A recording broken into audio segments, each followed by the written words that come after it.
Hi friends, welcome to my channel. ఇవాళ ఈ వీడియోలో దహీ బల్లా ఎలా చేసుకోవాలి అనేది నేను మీకు చూపించబోతున్నాను. ఇది కూడా మన పెరుగు ఆవడ అంటే దహీ వడ మనం చేసుకుంటాం కదా, అలాగే కానీ ఆ టేస్ట్కి ఈ టేస్ట్కి చాలా తేడా ఉంటుందండి. ఇది నార్త్ ఇండియన్ డిష్. ఇది అక్కడ వాళ్ళు హోలీ పండుగ రోజు చేసుకుంటారు. ఇది చాలా టేస్టీగా ఉంటుంది అండ్ డిఫరెంట్ టేస్ట్గా ఉంటుంది. మన నార్మల్ దహీ వడ కూడా బాగుంటుంది, అది ఒక డిఫరెంట్ టేస్ట్ అండ్ ఇది ఒక డిఫరెంట్ టేస్ట్. రెండు చూడడానికి ఒకేలా కనిపిస్తాయి కానీ రెండు కూడా వేరండి. దీనికి కావాల్సిన పదార్థాలు ఏమి ఉండదు. మనకి కొద్దిగా మినపప్పు కావాలి. ముందుగా మనం మినపప్పు నానబెట్టుకుందాము. మినపప్పుని బాగా ఒక 2-3 సార్లు కడిగి నానబెట్టుకోండి. నేను ఇక్కడ ఒక గ్లాస్ మినపప్పు తీసుకున్నాను. దాన్ని నేను ఒక 2-3 సార్లు కడిగి నానబెట్టుకుంటాను. ఒక 4-5 అవర్స్ వరకు దాన్ని నానబెట్టుకున్న తర్వాత దాన్ని మిక్సీ పట్టుకోవాలి. ఈ రెసిపీ మాత్రం తప్పకుండా ట్రై చేయండి. ఇది చాలా చాలా చాలా టేస్టీగా ఉంటుంది. సమ్మర్స్లో ఈ రెసిపీ అనేది చాలా టేస్ట్ ఉంటుంది. ఇది చాలా కూల్గా ఉంటుంది. నేను మీకు పూర్తిగా చూపిస్తాను, మీరే చూస్తారు కదా. చాలా టేస్టీగా ఉంటుందండి. మరీ చెప్తున్నాను, ఒకసారి ట్రై చేసి మాత్రం తప్పకుండా చూడండి.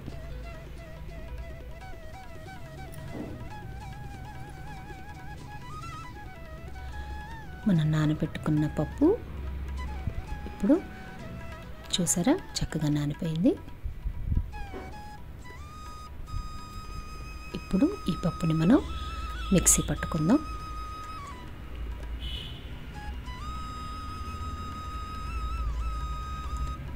నేను మీకు చూపించే రెసిపీస్ అన్నీ తప్పకుండా ట్రై చేయండి. చాలా చాలా బాగుంటాయి. కొద్దిగా వాటర్ పోసుకుందాం. ఎక్కువగా కాదండి, కొద్దిగా చాలు.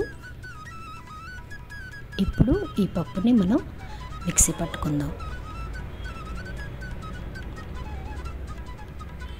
ఓకే, అయిపోయింది. చూడండి చక్కగా ఫ్లఫీగా ఉంది. స్మూత్గా ఉండాలి.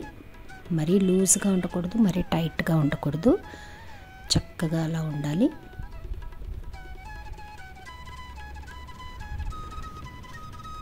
ఇప్పుడు ఈ పిండిని మనం ఒక బౌల్లోకి తీసుకుందాం.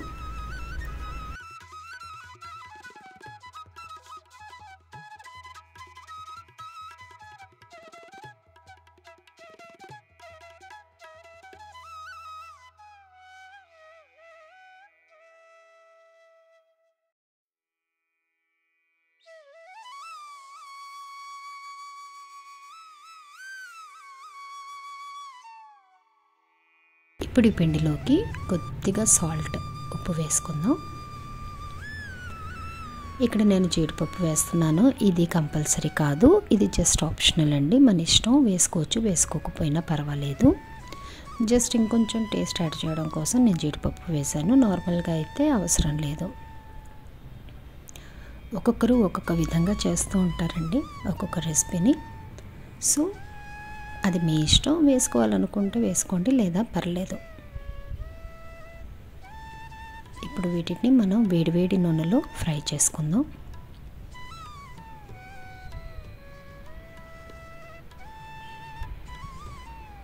చిన్న చిన్న బాల్స్గా ఫ్రై చేసుకోండి. మన గారెల షేప్లో అవసరం లేదు. చిన్న చిన్నగా మనం పునుగులు అలా తయారు చేసుకుంటాం కదా, అలా వీటిని కూడా మనం నూనెలో డీప్ ఫ్రై చేసుకుంటే సరిపోతుంది.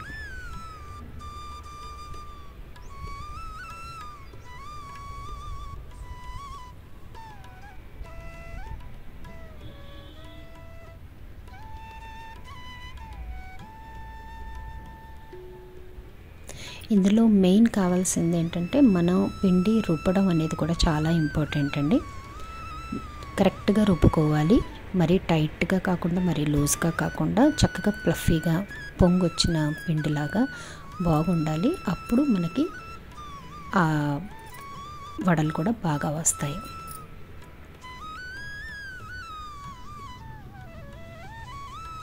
ఇలా ఇవి డీప్ ఫ్రై అయ్యే వరకు చూద్దాం. ఫ్రై అయినాయండి, ఇంకొద్దిగా ఫ్రై అవ్వాలి.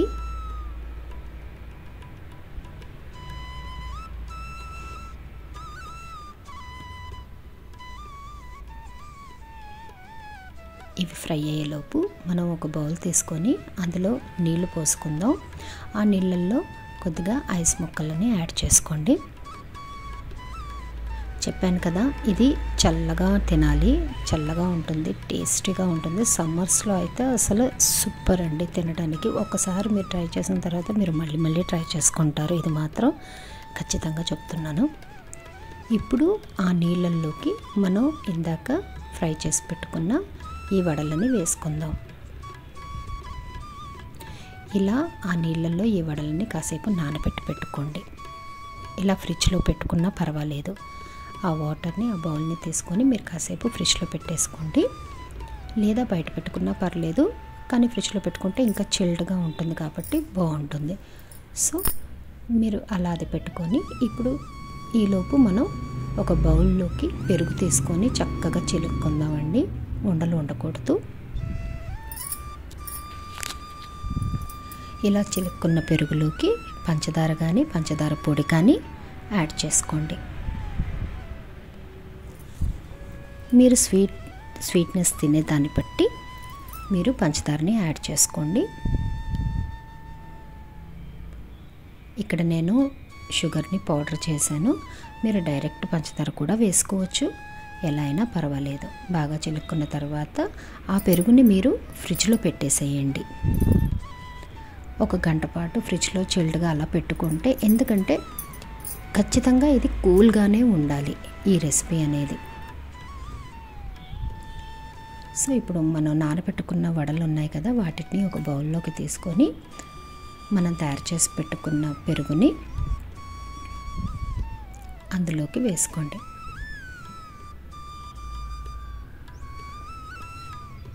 ముందుగా వడలు తీసుకొని ఆ తర్వాత దానిపైన మనం పెరుగుని వేసుకున్నాము. ఇప్పుడు దాని మీద మనం ఈ గ్రీన్ చట్నీ, ఈ చట్నీస్ ఎలా తయారు చేయాలో కూడా నేను ఒక వీడియో తయారు చేసి చూపిస్తానండి.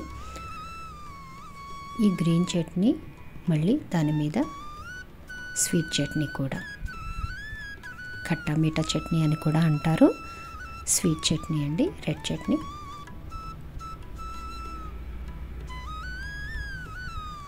ఈ 2 చట్నీస్ అనేది కంపల్సరీ. ఇవి లేకుండా ఆ రుచి దానికి రానే రాదు. సో ఈ చట్నీస్ కూడా మనం తప్పకుండా తయారు చేసి పెట్టుకోవాలి. ఈ చట్నీస్ని మీరు ఆల్రెడీ తయారు చేసుకొని అలా చక్కగా మీరు ఫ్రిడ్జ్లో పెట్టుకున్నట్లయితే మీకు ఎప్పుడు కావాలంటే అప్పుడు ఈ వడలను తయారు చేసుకొని ఇలా దహి బల్లాని ఎప్పుడు తినాలనిపిస్తే అప్పుడు తయారు చేసుకొని కూడా తినొచ్చు. సో ఇవి ఫ్రిడ్జ్లో నిలువ కూడా ఉంటాయండి, కొన్నాళ్ళు చక్కగా తయారు చేసుకొని పెట్టుకోవచ్చు. సో ఇప్పుడు పైనుంచి కొద్దిగా నేను కారపొడి లైట్గా చల్లాను. ఆ తర్వాత నేను దీనిపైన దానిమ్మకాయ గింజలను వేస్తున్నాను. కొద్దిగా హెల్తీగా కూడా ఉంటుంది, టేస్టీగా కూడా ఉంటుంది. పైనుంచి కొద్దిగా నేను జీడిపప్పుతో కూడా గార్నిషింగ్ చేశాను. సూపర్ అంటే సూపర్ టేస్టీగా ఉంటుంది. ఖచ్చితంగా ఇంత ఖచ్చితంగా చెప్తున్నాను అని అంటే రియల్గా ఉంటుందని అర్థం అండి, నేను అబద్ధం చెప్పట్లేదు. నాకైతే ఈ రెసిపీ చాలా ఇష్టం, మా పిల్లలకు కానీ మా అక్కని అందరికీ బాగా ఇష్టం. మీరు కూడా తప్పకుండా తయారు చేసుకొని టేస్ట్ చేసి నాకు కామెంట్ చేసి చెప్పండి ఈ రెసిపీ మీకు నచ్చిందా లేదా అనేది. ఓకే ఫ్రెండ్స్, ఈ వీడియో కనుక మీకు నచ్చినట్లయితే నా ఛానల్ని లైక్, షేర్ అండ్ సబ్స్క్రైబ్ చేయడం మర్చిపోవద్దు. Thank you.